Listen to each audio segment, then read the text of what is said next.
Saya mengucapkan setinggi tahniah kepada Tan Sri Noh Omar yang telah dilantik menjadi Menteri KPKT, dan semestinya saya ucapkan syukur Alhamdulillah di atas kerja usaha Tan Sri Datuk Noh dalam mengembalikan sokongan rakyat kepada Barisan Nasional, dan saya amat berterima kasih kepada Yang Amat Berhormat Perdana Menteri yang telah pun melantik beliau, kerana pelantikan inilah yang akan membawa kekuatan dan imej kepada Selangor untuk terus memacu bagi memenangi pilihan raya umum yang akan datang.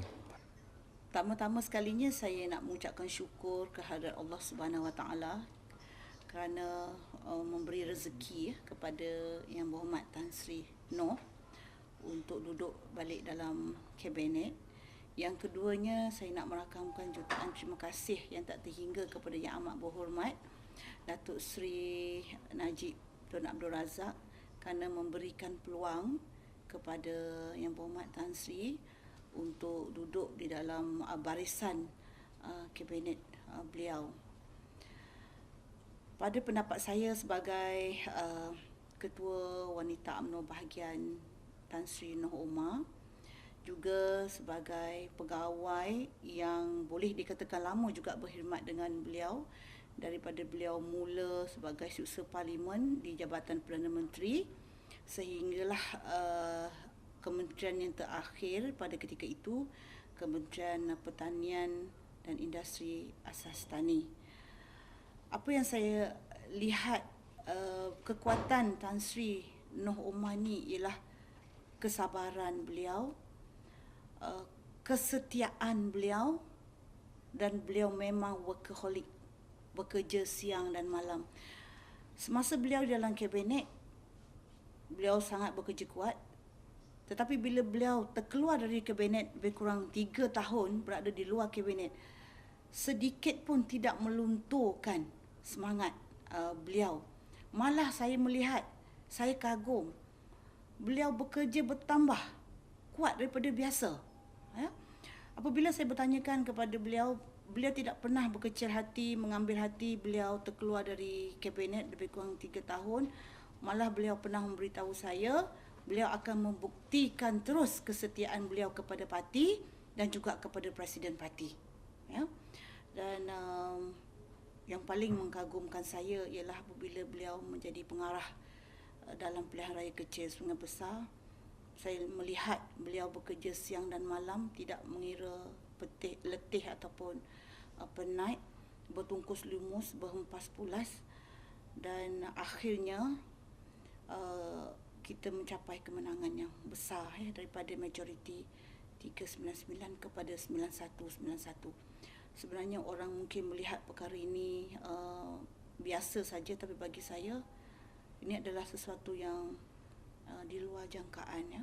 Dan beliau juga bekerja tidak seperti biasa pada PRK Sungai Besar yang lalu.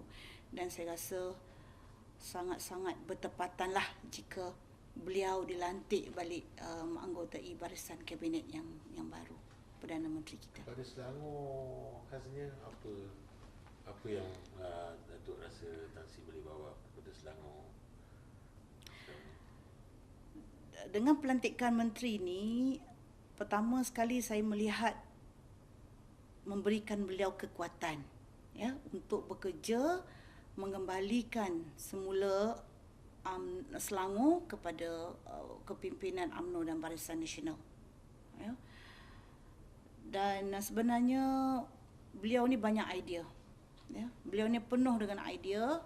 InsyaAllah dengan kekuatan yang ada sekarang ini, beliau telah bergelar menteri penuh. Beliau akan dapat menterjemahkan idea-idea itu menjadi satu kenyataan, insyaAllah. Sebagai salah seorang ketua bahagian, saya mengucapkan syukur Alhamdulillah atas nama Perhubungan Negeri menampakkan bahawa Yang Amat Berhormat Perdana Menteri dan juga Presiden mengiktiraf peranan yang telah disumbangkan selama ini oleh Tan Sri Noh Omar selaku pengurusi perhubungan.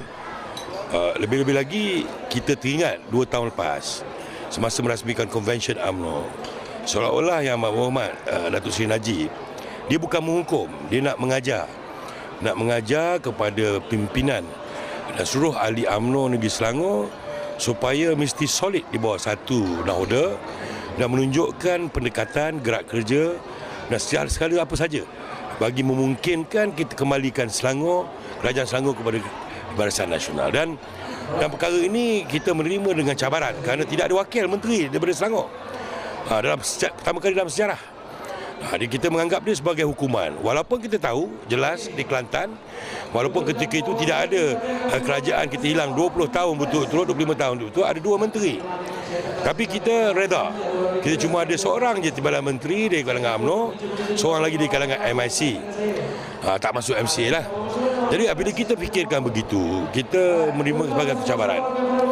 Dan kami cukup yakin bahawa Yang Amat Berhormat dah mengiktiraf peranan solidariti yang ditunjukkan oleh pucuk pimpinan khususnya Ketua Bahagian, dan lepas ini lebih keyakinan ini akan dibawa untuk kita menghadapi Piala ke-14. Dan saya yakin Nok Omar selaku orang individu yang sungguh berpengalaman, mampu untuk melaksanakan tugas, lebih-lebih lagi portfolio yang diberikan kepada Nok Omar itu Kementerian Perumahan, Kerajaan Tempatan dan Kesejahteraan Bandar. Saya amat terima kasih kerana Selangor dalam 2014 kemarin dalam ucapan yang saya sendiri berucap, saya minta sejauh mana pucuk pimpinan kerajaan hari ini nak melihat kembalikan Selangor. Dan isu di Selangor di samping isu yang biasa diharungi oleh UMNO iaitu bersandarkan kepada luar bandar, isu Selangor ialah masalah bagi menyusun bagaimanakah peranan kerajaan membela dan membantu pengundi-pengundi dalam bandar, lebih-lebih lagi mereka yang kurang pendapatan dan rata-ratanya orang Melayu. Jadi kesejahteraan bandar ni memang tepatlah diberikan pada Nok Omar.